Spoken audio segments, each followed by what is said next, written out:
Brexit negotiations are unlikely to conclude with the capitulation of the UK over fisheries because of Boris Johnson's symbolic commitment to the cause, an expert has claimed. Brexit talks have been stalling over a series of key issues. Both the UK and the European Union have shown no willingness to make concessions.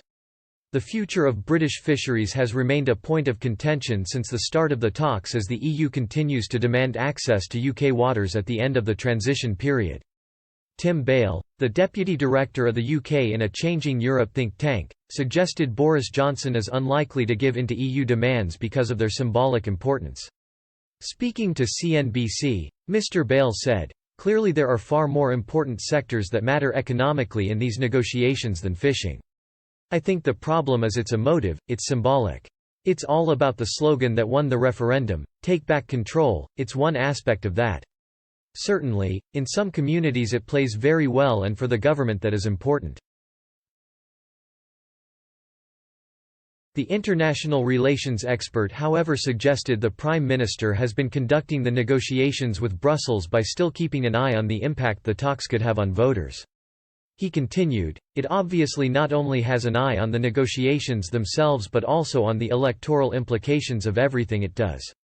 Actually, it's also important for Scotland as well. Scotland has a disproportionate share of fishing, so it's quite important that England isn't seen to sell out Scotland on this issue."